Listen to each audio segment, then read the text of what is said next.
This is towards an arts utopia. Now, in this time when there are mass redundancies and a global pandemic, it might seem a little bit strange or wasteful to be thinking about utopia. But we in the working group decided that while you've got to fight against, we also need to know what we're fighting for.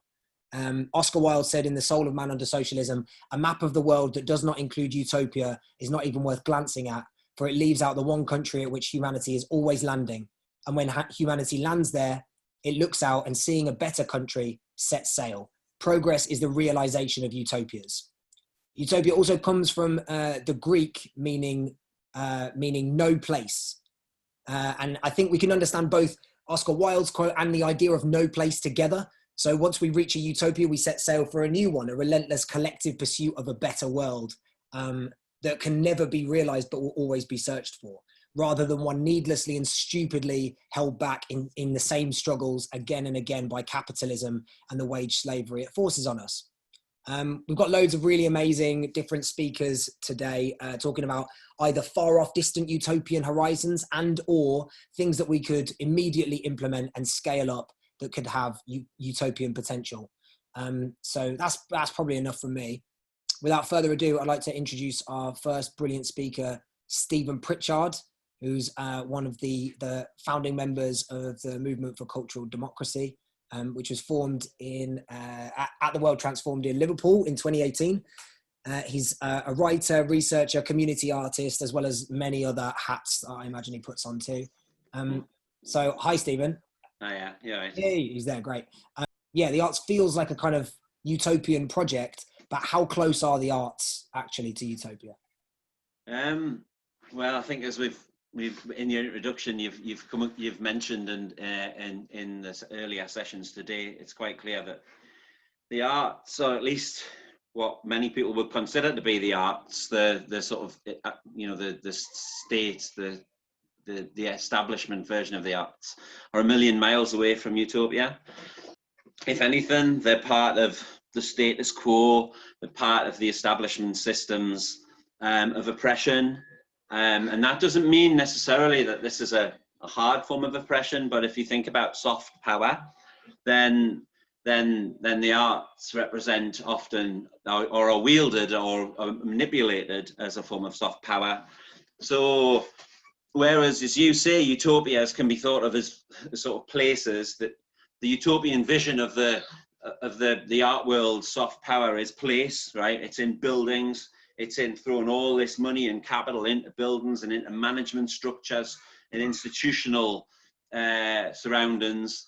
And I think the problem is that, like, the really, as you mentioned, this utopia is really critical. Utopia is something that I'm interested in thinking about things critically. And a critical utopia is something that's imminently realizable, but that is held back by people not allowing it to happen. So obviously there's always a chase, so you're never going to reach a utopian position, but these are not places, they're spaces.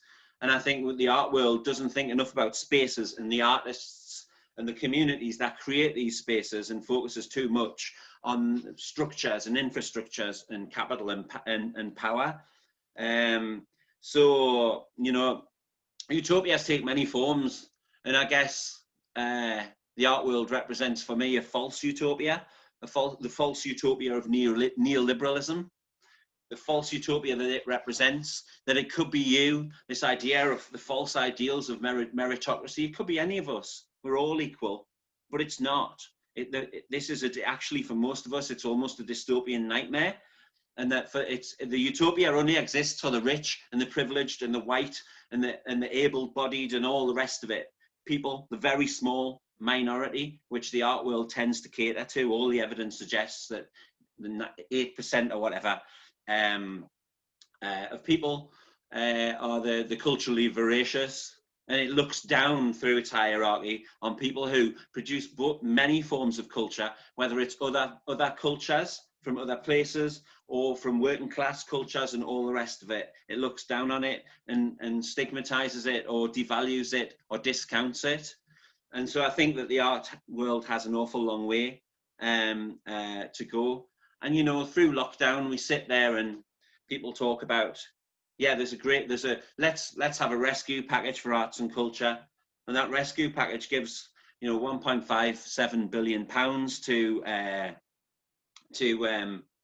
basically massive organisations who then go on and make hundreds and hundreds, thousands of casual staff, 0-hour staff, artists, many of them trying their best to have some form of solid income in this incredibly precarious world, which cannot be considered a utopia, because I don't think anyone really wants precarity.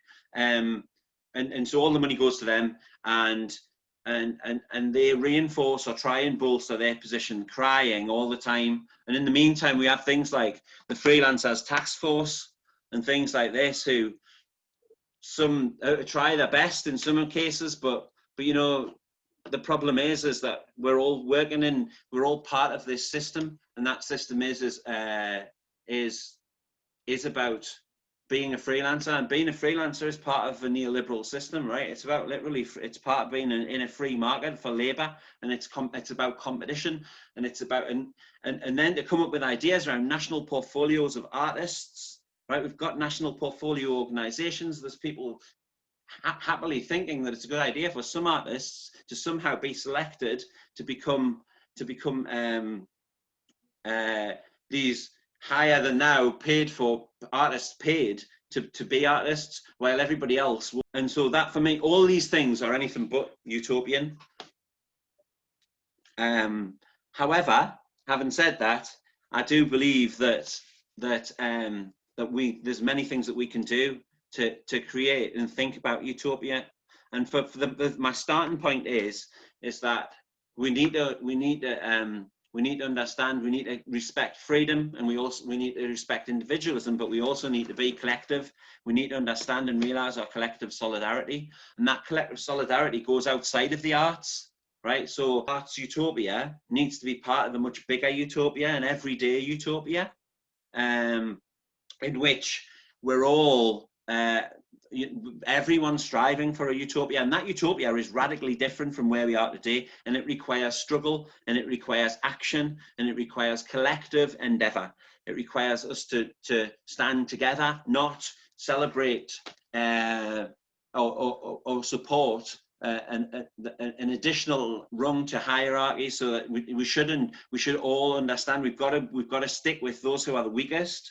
We've got to support everybody through this. And that's not just artists, that's the communities that's suffering, that's the many other workers too, and many other people, many people of colour, many people who are who are not physically able, many other things. People are not being given fair opportunities, working class people in this country, and I think that we need to think about something that's totally realizable. And there's a great quote that I often talk about, and it's this idea about demanding the impossible. And yet the impossible is possible. It's only that they tell us it's impossible, and they make the barriers and the boundaries that we have to try and knock down. And so possibility exists everywhere. We can reimagine our lives. We can have universal basic income. We can have homes for everyone. We can end precarity. We can change all these things.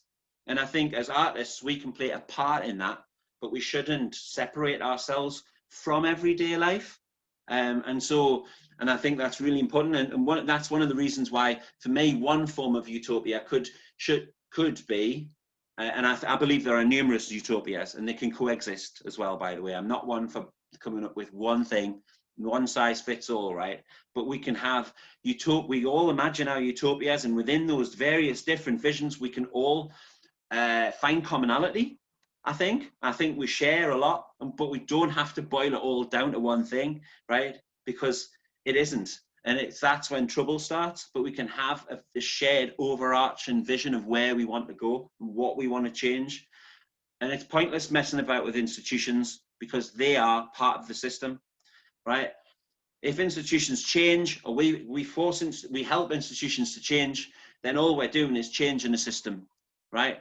Whilst in effect maintaining it, possibly strengthening it, right? But nonetheless, some of the problems will always exist. We must think about new and demand new institutions, new forms of collective organ, which are non-institutional, which are collective and democratic, and with shared decision making.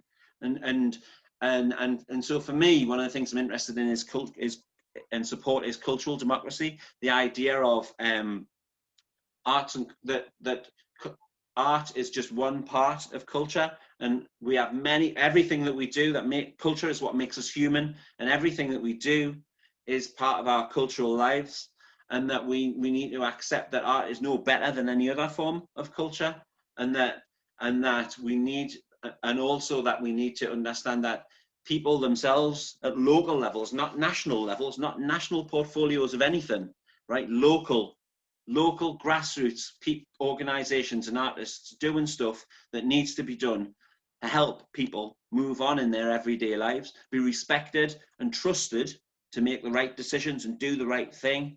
We need to disband with all this huge management infrastructure and administrative bureaucracy. It's like Kafka's The Castle, right? No one knows who anyone is. It really is a dark place. Why can't they just trust people to make cultural choices, to make exciting culture, to produce stuff that's politically challenging and that challenges the political system? Why are we not allowed to do that, right? And why can't we be given that trust so that we can grow an art world and a cultural world that by everyone instead of for the few, instead of for the many? I'm just asking you now to have a think about question 1.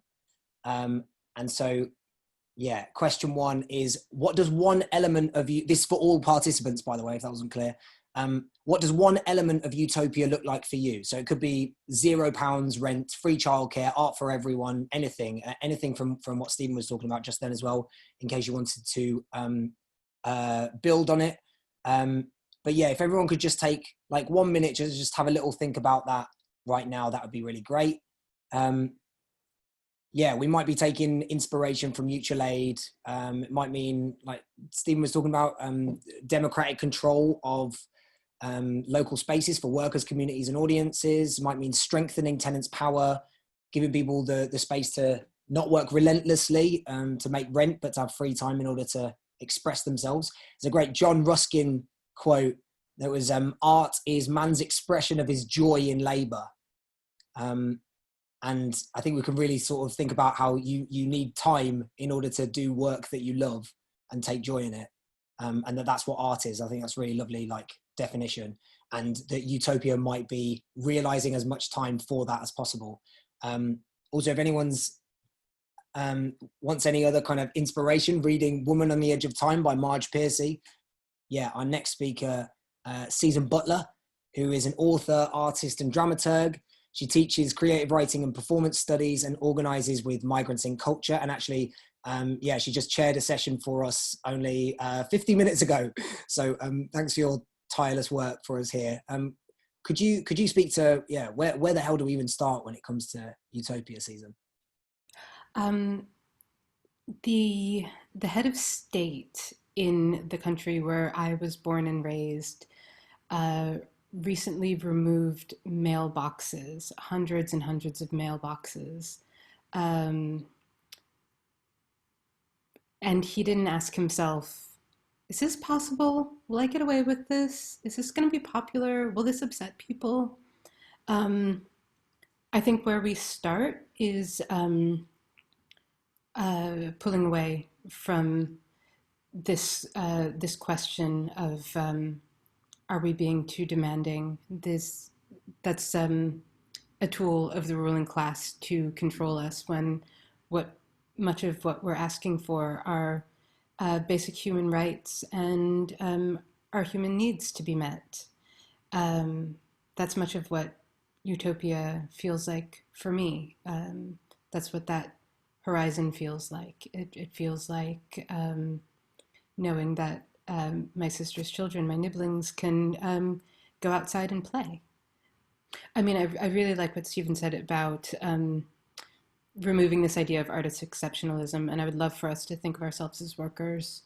And you know, I think steel workers have particular needs and nurses have particular needs and so forth. And so, we are a particular pool of workers, but I think that we will find much of what we need and give so much more of what we can by thinking of ourselves as workers in solidarity with other workers, rather than as this class apart, which I think really helps us to foster a kind of false consciousness that's not helpful. I'm going to go ahead and start at the top, as it were. Quote, "What is the impossible? Who decides what is impossible?" This was being asked by striking workers in 1968, as well as the situationists, as someone mentioned. And we must continue to ask it today, every single day, in the overlapping worlds of life and work, whenever our voices can be heard. How can the possible be demanded when what is deemed possible is not even remotely adequate to address the catastrophic world we are creating? We should not be worrying about biting the hand that feeds us. It is our money. We should eat the hand, for it is a delight, much, much tastier than the boot. That's Tai Shani, Why Art Workers Must Demand the Impossible, from Art Review, 1st of September 2020. Quote, "So do you really believe that in the future we're going to have the kind of trouble you write about in your books?" A student asked me as I was signing books after a talk. The young man was referring to the troubles I'd described in The Parable of the Sower and Parable of the Talents, novels that take place in a near future of increasing drug addiction and illiteracy, marked by the popularity of prisons and the unpopularity of public schools, the vast and growing gap between the rich and everyone else, and the whole nasty family of problems brought by global warming. I didn't make up the problems, I pointed out. All I did was look around at the problems we're neglecting now and give them about 30 years to grow into full-fledged disasters. Okay, the young man challenged, so what's the answer? There isn't one answer, I told him. No answer? You mean we're just doomed? He smiled as though he thought this might be a joke. No, I said. I mean, there's no single answer that will solve all of our future problems. There's no magic bullet. Instead, there are thousands of answers at least. You can be one of them if you choose to be. The one thing that I and my main characters never do when contemplating the future is give up hope. In fact, the very act of trying to look ahead and discern possibilities and offer warnings is in itself an act of hope. Wishful thinking is no more helpful in predicting the future than fear, superstition, or depression. So why try to predict the future at all if it's so difficult, so nearly impossible? Because making predictions is one way to give warning when we see ourselves drifting in dangerous directions. Because prediction is a useful way of pointing out safer, wiser courses. Because most of all, our tomorrow is the child of our today. Through thought and deed, we exert a great deal of influence over this child, even though we can't control it absolutely. Best to think of it, though. Best to try and shape it into something good. Octavia Butler, A Few Rules for Predicting the Future, from Essence Magazine, year 2000. Quote, "Everything would be all right if it was put back in the hands of the people." Fred Hampton, On the Revolution, 1969. Hopelessness isn't natural. It needs to be produced. If we really want to understand this situation, we have to begin by understanding that the last 30 years have seen the construction of a vast bureaucratic apparatus for the creation and maintenance of hopelessness, a kind of giant machine that is designed, first and foremost, to destroy any sense of possible alternative futures. At root, it is a veritable obsession on the part of the rulers of the world with ensuring that social movements cannot be seen to grow, to flourish, to propose alternatives, that those who challenge existing power arrangements can never, under any circumstances, be perceived to win. To do so requires creating a vast apparatus of armies, prisons, police, various forms of private security firms, and police and military intelligence, apparatus, propaganda engines of every conceivable variety, most of which do not attack alternatives directly, so much as they create a pervasive climate of fear, jingoistic conformity, and a simple despair that renders any thought of changing the world seem an idle fantasy. Maintaining this apparatus seems even more important to the exponents of the free market, even than maintaining any sort of viable market economy. What remains is what we are able to promise one another directly, without the mediation of economic and political bureaucracies. The revolution begins by asking, what sort of promises do free men and women make to one another, and how, by making them, do we begin to make another world? David Graeber, Hope in Common, 2008. Quote, an emphasis upon tendency and experiment, a view of society as something becoming rather than as something fixed and admired, is one which points the way for Negro writers to stand shoulder to shoulder with Negro workers. Richard Wright, Blueprint for Negro Writing, 1937. Art is propaganda, and ever must be, despite the wailing of the purists. I stand in utter shamelessness and say that whatever art I have for writing has been used always for propaganda, for gaining the right of Black folk to love and enjoy. W.B. Du Bois, Criteria of Negro Art, 1926. And something small from me. I do the best service to my work through developing a practice which embodies the politics I consciously endorse. The world I fight for is elegant and expansive. It rewards curiosity and kindness. It accommodates adventure and experimentation. It encourages connection that thrives on difference, mundane and profound, conducted, as Samuel R. Delany would have it, among equals and in the spirit of goodwill. Season. That was lovely. Thank you so much. And thanks for everything today as well. It's so class. Hopefully you can stick around and maybe like join some breakout rooms that we're going to have like imminently. That'd be great. Just going to move really, really quickly on because I know we're like super pressed for time and we've got like lots of amazing people. Rhiannon, hi. I'm just going to spotlight your video right now.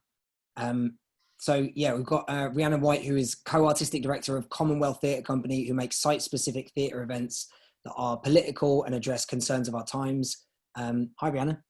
Hi, you're right. Yeah, good, you're right. Yeah, I'm really, really moved by what the last two speakers. I feel, yeah, that was amazing. Thank you, Susan. That resonated a lot. 100%. And yeah, Julie's just asked in the chat as well, Susan, would you be able to post your notes? Yes, perfect, amazing, because they were they were class. Yes, Rhiannon, what is it like about your work, like your work and the kind of utopian potential of it? We were chatting the other day and it was like, we said that it's not really recognized by kind of mainstream elite culture. And yeah, then we started speaking about like, yeah, what is out there already that is an unrecognized utopia or points in the direction of utopia? I think it's kind of what Stephen was saying about the everyday utopia. Like the place that I work in the council estate that I grew up on in East Cardiff. And it's a really large housing estate. There's like 5 housing estates next to each other. And actually it's all the things in between that are not seen or not recognized, all the culture that happens anyway, that is kind of part of our DNA, is in our bones, that is present, that isn't seen by the arts by the elite and isn't recognized as an art form, but yeah, it is for me the most absolute kind of true form of culture in itself. Basically, I wanted to talk to you guys about like the more kind of personal kind of aspect, I guess, of utopia, and the more I'm currently pregnant, so I'm a bit emotional and a bit bit kind of in love with the place that I live in and the people that I work with, and I feel like actually it's a matter of the heart for me, this idea of utopia and culture. And I was just out actually this afternoon taking photos with a guy called Roddy Marino from the band The Oppressed, which is an old punk band. And I asked him about what his idea of utopia was, or if utopia exists in his eyes. And he said, actually, how can it exist if we don't have youth clubs? And he was talking about the importance for him growing up of having a youth club, and that he'd gone and developed himself, his music, met other people, and the subcultures that came from youth centres and also from live music venues that just isn't here anymore, isn't present. Like the state that we are from, there's no youth club. There's been no youth club here for 6 years. And for us, that's the starting point of creating our utopia, you know? So how can we even imagine that when these basic services are really not existing? What's really inspiring though is that local people are campaigning for a youth centre. So it is on the horizon. And this, for me, again, is like the thing that is unseen, that actually it gets to a point where where it's critical and people are fighting for those things. And I've really, especially in the past month, I've really seen the, because I've been doing this photo project, and I've really seen all of the kind of DIY kind of emergent culture that's been happening on the estate. So there's like a group of lads who make hip hop from their shed, and they're in there every night just making beats. And I've met 11-year-old kids who are making grime music in their bedrooms and selling it to big grime producers in London who don't know how old they are. And there's also this pub that's been turned into a community centre where kids are going and basically singing every weekend with their parents, and it's a place where they can come together, because there's not many spaces, like physical spaces here, where people can be together making culture. But the spaces that do exist are being used. And so that's my kind of cry really, is like, where is our space, and how can we find spaces within utopia, and how can we reclaim spaces like in the empty buildings and also the institutions? How can we kind of take those back and actually reclaim them as spaces for all that we need? And those are just some of the things that are happening on this estate without permission as well. There's something like, no one's sat back waiting for permission to do these things. They're just doing them because it's there, it's live, it's in there, you know? So I guess my provocation is that perhaps utopia is already here in the kind of cracks, in the places where we least expect to find it. Ama bir oda mı? Oh, hello. Hayır, 3 kişi kalıyor dediniz ya. Bir oda, tamam. Teşekkürler. Sorry about that. I don't know where. That's right. Utopia's not there. Yeah, so utopia is not there, but perhaps it's here, and it's in the places we least expect to find it, and it's in the way that people organise when they absolutely like are at breaking point, and it's in the places of need and desire to want to create, and perhaps that's where possibilities lie, and that's where we can really challenge the art sector and everything it represents. For me as well, part of the fight is representation to get to utopia. And I don't say that lightly. I guess an example of that is basically like, I live in this beautiful estate that's like super rural. It's like if you came here, you would see it and you would fall in love with what it looks like and what it feels like. And growing up, I recognized all of that and celebrated it and felt like this was the best place in the world. And then when I was 12 years old, a guy called John Redwood, who was the former Welsh Secretary of State, he came to the place that I lived, and he basically released a statement saying that the children who lived there were rats, that all the kids should be taken away off their parents, so the single mums were getting pregnant to get council houses, and that they should all be taken into care. And my mum was a single mum, you know, and that wasn't the reality that I lived in. And that reality that he you know, he kind of landed on the estate is still felt today. Like it's a massive kind of dark, heaviness that hangs over the community that people still speak about, and it's long lasting, you know. And I think there's something with the words of power that can sit very heavily on place and people, and it kind of pushes all that optimism, all the drive, all the kind of you know, the kind of energy really to kind of defeat things. It kind of just squashes everything down and lands it on you, and it's so hard to fight back from that. And you know, obviously they're doing it on purpose to keep people in their place, but actually it's like how we go beyond the words that are kind of landed on us to really kind of fight inequality and greed. So yeah, I would say the fight for representation is part of the battle to reach a utopia, and because that shit can stop us dreaming and imagining a future. Like that shit can really hold us back. But as I said, in this estate, in the cracks where people are not looking, that's where real utopia is kind of being born all the time.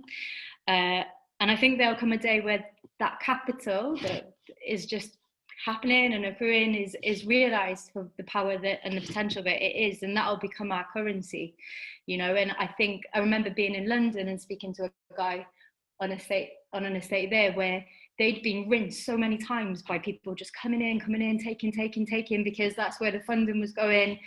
And it got to a point where that whole community stood up and said, no more, like that's not happening. And they realized how much power that they had within themselves. So yeah, I guess for me, it's like, yeah, what happens when communities do realize the power and have a stake in decision makings and are curating their own art and are celebrating the art that's just happening here, that is just coming from a place of absolute kind of need and power and kind of response from their own circumstances, and how, you know, then can we bypass the institutions and the cultural sector that is built on elitism and it isn't made for people like us. So yeah, I do believe utopia is already here, but we just got to keep showing it. Thanks. Rhiannon, quality, thank you so much. Yeah, without further ado, I think we've got, how long we've got left? 35 minutes. Okay, yeah. I was thinking we might be able to have a screen break, but actually probably don't need one, do we? That was good. Okay. Cheers, Nolene. So I think what we'll do is we'll move on to Frankie straight away. Frankie, are you there? I am here. Hello. Okay, great. Rhiannon chatting about raves in your breakout group.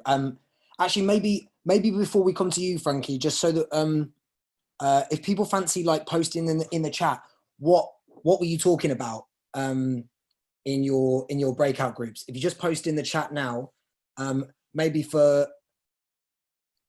leave it for 4 minutes. And actually, I'm just gonna play a little clip from Alan Lane from Slung Low, from the Holbeck in Leeds, who unfortunately he couldn't come today, but he sent a little message. So maybe we can listen while we're then posting in the chat.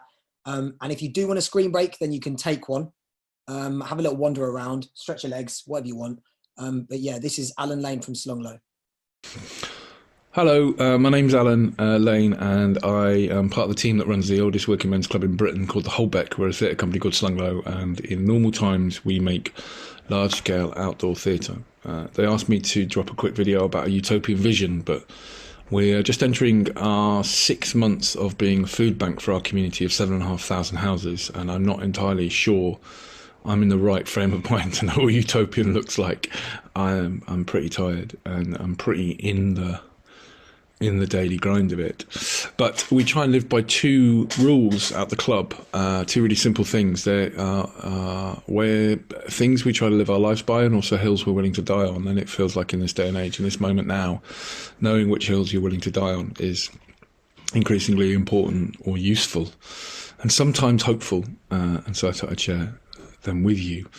The first of which is everybody gets what they want, but nobody gets to stop other people getting what they want. And it's so simple, my 5-year-old gets it. but it is the most complicated. If you really follow that through, it is the most complicated part of what we do here. You want a comedy, a Christian comedy, celebrating the Old Testament, I will put that on if that's a large part of my community wants that, but you don't get to stop the queer cabaret being on tomorrow night. You want a queer cabaret on, I'm going to put that on, but you don't get to run rodshod through I'm not sure what rodshod is, but you don't get to run through the bingo room. Everybody gets what they want, but nobody gets to stop other people what they want. And that works because of the second rule, which is we say yes to everything. And I mean everything. What we've discovered is 80% of all requests just go away when you say yes, which is weird. I want to do work experience with you. I think Sunglow's amazing. Yeah, of course. Never hear from them again. I want to borrow your van a week on Thursday. Yeah, absolutely, it's yours. Never hear from them again. I want an event on in your club in 3 weeks' time. Check the diary. Yeah, it's free. Never hear from them again. Of the 20% we do hear from again, we let them do whatever it is they need to do. Gatekeepers are in the way. I mean, that's not our job. Our job is to get out of the way. And what we discovered last year, we did 200 events. What we discovered is all but 2 of them were brilliant. They succeeded absolutely. 2 out of 200 is a sort of hit rate that we've never had anywhere else. And the reason why we have it here is that we measure success of an event. The community that organises that event determines that. If it's a Ghanaian funeral and it does everything that the people who came need to do, if it honours the ancestors, if people felt welcome and they leave, that event is a success. That's a hit show right there.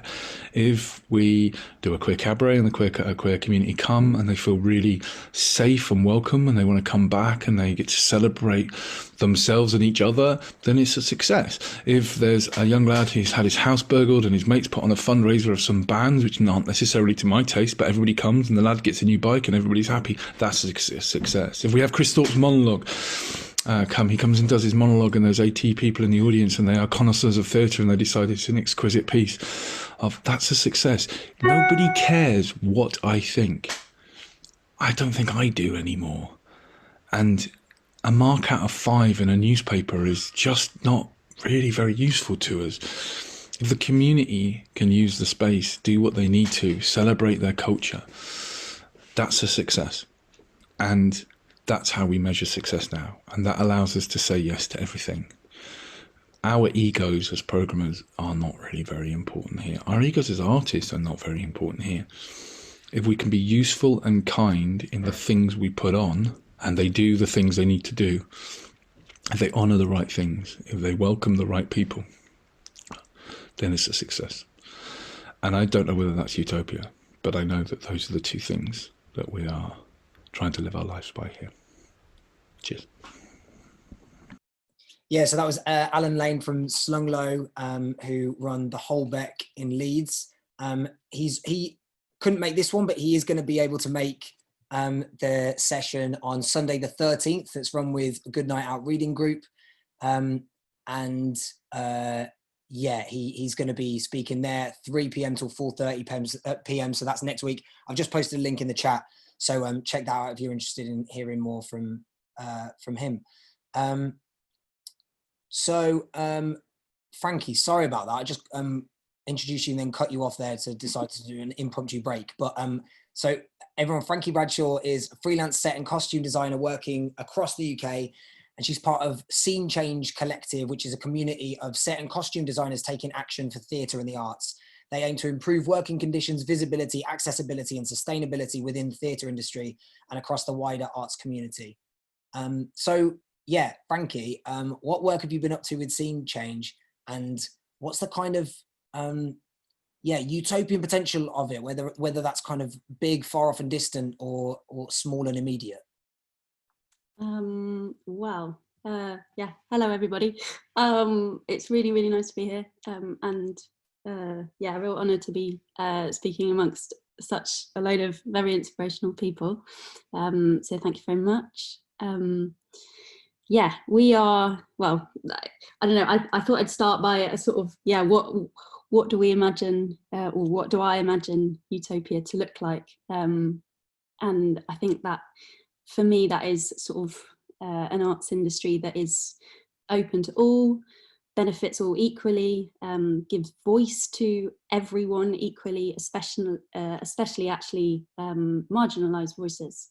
And also it's an arts industry that is going to still be here in years to come, in decades to come, and therefore one that has made itself a sustainable endeavour and industry, and still able to make work within the kind of impending climate crisis. So yeah, I'm going to sort of talk a little bit about what Scene Change has been kind of doing to kind of acknowledge all of that, and sort of the steps it's taking. So yeah, in the kind of short term, it's a new collective that's been set up in a new community of set and costume designers, yeah, taking action for theatre and culture generally.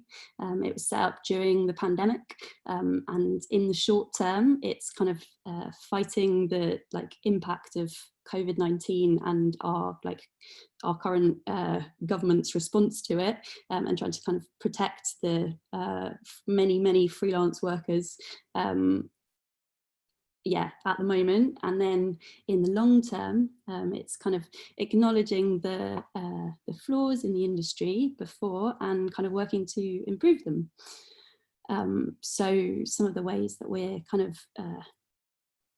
doing that is we're providing and kind of trying to create a community space, and that's, I mean, currently online via kind of Zooms and forums and on social media, a kind of a community space that where people can kind of share and discuss all the sort of unique and shared experiences that the pandemic has thrown up for arts workers. And we've also been kind of producing big visual campaigns that we're calling arts actions, to raise public awareness of quite how badly the arts industry has been decimated by COVID and by the kind of systemic kind of abuse of the government towards the arts. These campaigns are attempting to kind of show the value of the arts to all branches of community, and also kind of raise the public awareness of the huge kind of economic contribution that the arts has to the UK's economy. So for example, two of the kind of recent campaigns we've done, one has been, you might have seen in the news, we have been taping up buildings, or specifically theatres, and it's a bit of a kind of riff on how theatre buildings have been kind of taped up in hazard tape, but actually we've sort of subverted that and taken off that kind of very dystopian looking hazard tape and replaced it with a kind of a pink tape that says "Missing Live Theatre," as a sort of display of love from the design community. And we've also been launching a billboard campaign, which has that same slogan. It says "Missing Live Theatre," but also if you get close to it, you can see that it lists all of the vast amount of workers that go on into putting on a piece of live performance art, and so it's kind of like everyone from the voice coach to the rigger to the wig maker and so it's kind of trying to raise awareness that actually the pandemic has really meant a loss of jobs for such a wide array of workers, and designers are kind of really well placed to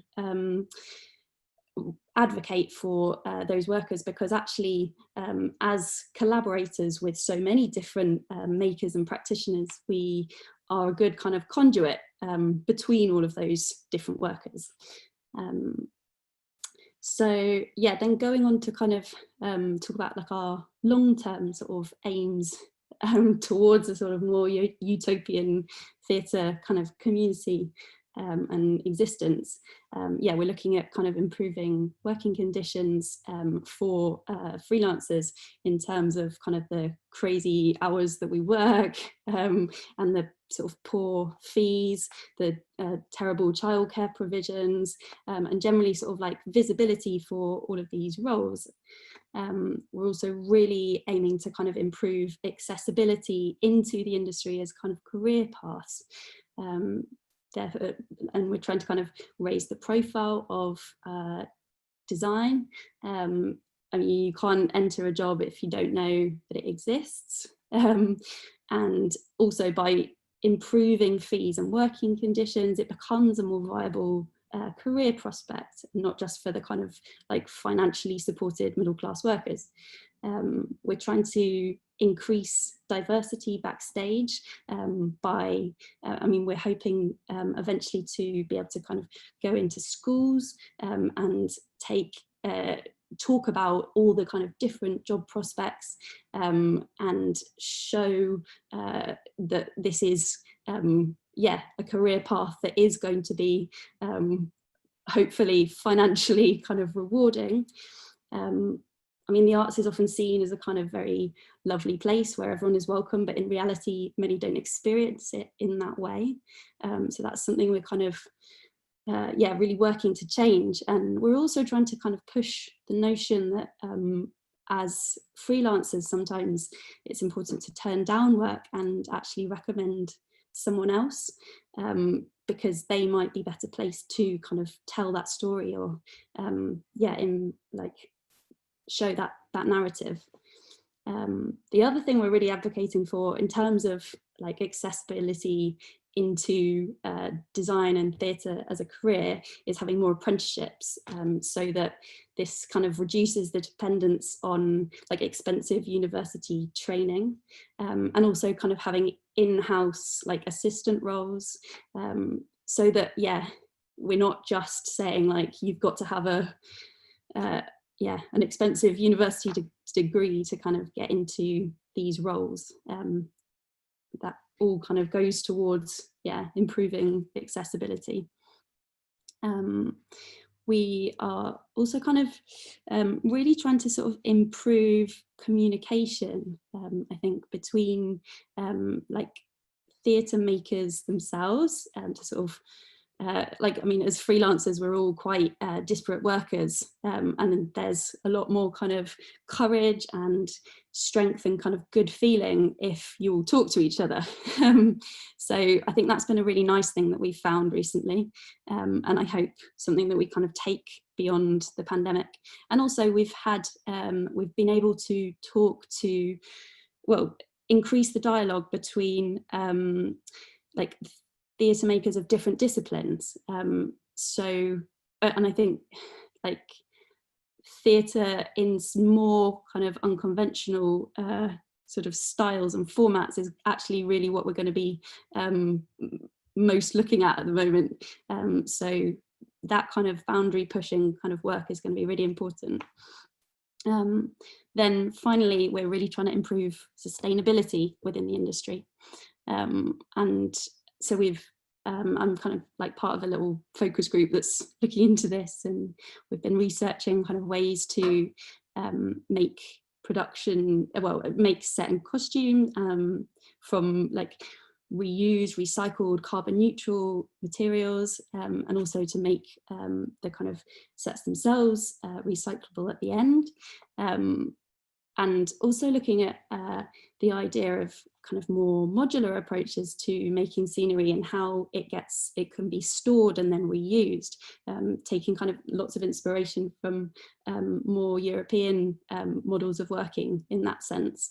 And then also really looking into the notion of like how the industry relies on transport, because one of the hugest carbon emissions is totally in all the kind of plane and plane travel that goes into making the arts. And if we all started taking a few more trains and working a bit more locally, and actually like Rhiannon, I was thinking about what you were saying about community work, that's actually a really amazing way to be really sustainable at the same time.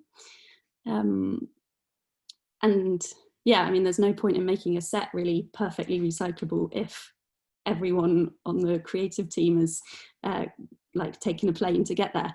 So yeah, it's all works together.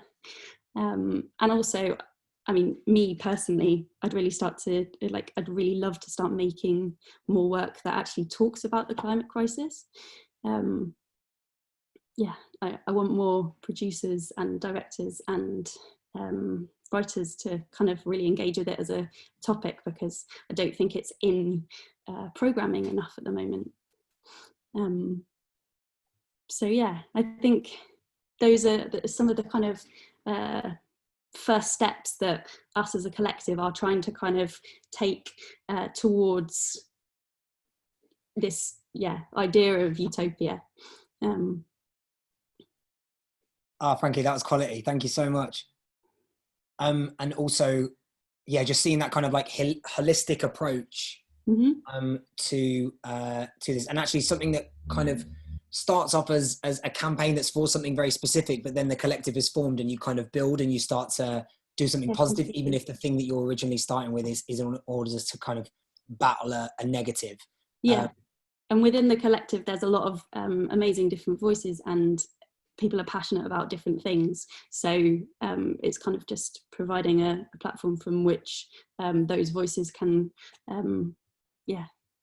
shout a bit louder. 100%.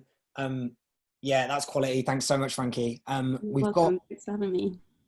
We've got time for we've got one last speaker and then potentially one last breakout room, just because I know people got a lot from it, and it would just be nice to like kind of continue with that energy. I think that'd be really good. Yeah, just before our last breakout room, we've got Bayria Mustafa Mali, who's a visual researcher and art activist based in London, who's a member of the protest group BP or Not BP. Now, just kind of drawing on from what we were just saying with Frankie then about how you start off as a kind of collective with a very specific purpose to kind of defeat something negative, that BP or Not BP won. Like their aim was to get rid of the sponsorship of BP from the Royal Shakespeare Company, and they actually won. And I think we don't celebrate our wins enough, but they managed it, a very kind of tangible thing. And so I suppose what we then wanted to ask was like, so kind of what next when you've won your initial aims? I know you've been campaigning for like reparations of looted objects and end of oil sponsorships in all cultural institutions. But yeah, incredibly inspiring to know that you won your fight and then you're building on from there. Yeah, absolutely. And I feel like the work that BP or Not BP does situated my understanding of utopia and what art utopia can be in general. And I would like to also situate my understanding of art utopia as casual stuff in the Tate, and how Tate is making a lot of its commerce stuff redundant. So I situate my understanding of art utopia in these two channels. And I would like to also roll back a bit and just talk a little bit about our campaigning. And we campaign about end of oil sponsorship in cultural institutions in general. And we are just a bunch of invaders, performers, singers, comrades that believe that our museums, galleries, and theaters should not be allowing the greenwashing of big oil companies such as BP.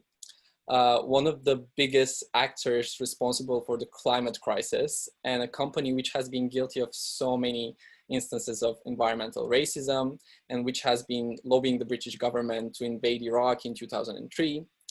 And as a group, we try to amplify the intersections between colonialism and the current climate crisis. So we have been facilitating various stolen goods tours, and we are aiming to facilitate more stolen goods tours in the British Museum. And we are targeting the British Museum specifically because we want them to stop their deal and partnership with the British Petroleum. And when I'm talking about this, I don't want to talk about this in vacuum, because it's not just about BP. We know that the Tate Blavatnik building is named after oil oligarch. We know that the South Bank Center has been recently still was sponsored by Shell, but they ended their sponsorship deal this year. So these are a few examples of different cultural institutions that are in dire financial state right now because of the economic downturn. And they are making most of its diverse and low-paid workers redundant. And of course, this sets us some kind of challenges within our organization, within our group, BP or not BP, because obviously we don't want to argue for money to money to support the cultural workers. But of course, I would try to welcome all of us to set ourselves a challenge to not to tinker around the edges and not to go back and roll back to old unsustainable ways of operating within the cultural and art sector. And that's why I feel like I'm very interested in what an art utopia can be. And for me, an art utopia should start with a green and just recovery for the cultural sector and imagining a bolder and fairer and more democratized future. And we need to say strong no to the privatization of the art sector if we want to have an utopia. And before I go further on this topic, I would like to return to the term we are exploring, which is an art utopia. And when I was invited to speak here, I was initially drawn to the word utopia, and I went to Google and checked what it means and what was the definition. So the definition is a society in which people work well with each other and are happy. And that got me thinking, when we are planning and walking and struggling to this imagined society, we need to ask ourselves, who are the people defining the merits of this utopia, and which voices are taken into consideration, and whose happiness we are basing our struggle on. And I would like to divert from the center to the margin of the term utopia and point to Ashish Nandi's text towards a third world utopia.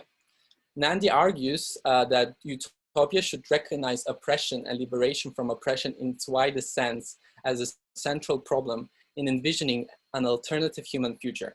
Such a vision should recognize the continuity between the oppressed and the oppressor, and see the institutional and psychological liberation from outer oppression as the matter of self-realization. But if we want to tackle institutionalization of colonialism and imperialism, and we really need to accept that the art and the cultural sector in the Western world is the institutionalization of colonialism par excellence. So how can utopia or art utopia exist without unlearning imperialism and tackling imperialism in our cultural sector, first of all? So museums have become an important part in showcasing imperial power, national significance. They are spaces where antiquities, ethnographic materials, prints, and numerous other items from across the world are kept, especially in the Western world. Over time, they become instrumental in championing the Orientalist belief that the objects stolen from the communities considered as other would be best taken care of in the hands of the colonizers, shaping the imperial consciousness. When we look at the British Museum, for example, we know that it has come to represent a universal survey museum that unifies the diversity of the world's collection. Our cultural sector is based upon the imperial tradition of looting and destroying, and until we tackle this in our conversation for utopian futures, we wouldn't be able to achieve a systematic change in the way culture is operating right now. So I propose that instead of searching and coming up with a utopian future for the art and the culture, we divert our gaze and recognize the utopian possibilities inscribed in the looted objects displayed across our museums, and let that lead us. When imagining an art utopia, let's imagine a strike of museum workers that demand the counter expedition of indigenous communities, which stolen objects we are displaying, to come and help the museum make a sense of its collection. Let's imagine these communities which bear the burden of the climate crisis demand climate justice and lead the conversation of what should be done, not only with these stolen objects, but what an art utopia would look like. We say that art is for everyone, but art hasn't been for everyone forever, basically. As we need a green and just recovery for the cultural sector, we cannot achieve that without the cultural New Deal, in my opinion. cultural equity and cultural justice are essential for climate and racial justice. To make this system that oppress all of us, we need cultural equity, the condition that all people are fairly resourced in artistic and cultural expressions and fairly represented in system of exhibitions, performance, and decision-making, which will lead us to the redistribution of cultural power. We all need cultural justice as well. The healing of the erasure, the suppression and marginalization of people's artistic cultural practices. We need space where culture is displayed without the involvement of the oily hands of climate criminals who are destroying lives of the communities in the global south, while at the same time displaying these community stolen objects. For example, in our last action, we occupied the British Museum for 3 days against BP sponsorship and colonialism. BP's last sponsored exhibition before the lockdown with the British Museum was titled Troy and Myth and Reality, and exploring ancient site in modern day Turkey. As a Turkish person myself, I was outraged since BP's part owner of a controversial gas pipeline project in the region crossing the Kurdish territories. The pipeline has been racked by controversy from the Turkish government using its authority to limit Kurdish voices' involvement in the decision-making to inadequate repatriation of land seized from Kurds to make the way for the pipeline, or local activists being detained and beaten by the police. So this is just one prime example of greenwashing that the British Museum allows for BP's ongoing profiteering of a close collaboration with a repressive state as Turkey, whilst still sponsoring an exhibition displaying objects from regions, makes the case for the need of art utopia right now, and makes the case of trying to find the inscribed utopian possibilities in these looted objects.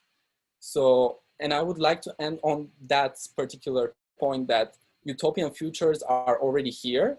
Whether you look at movements such as Make Rojava Green Again, whether you look at Free West Papua campaign, the Senegalese anti-corruption campaign, or Rodney Keeley's direct claim to Weagle shield displayed in the British Museum.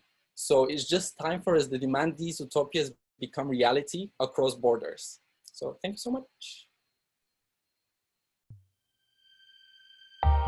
View the full TWT20 program and become a supporter today to help us deliver political education all year round at theworldtransformed.org.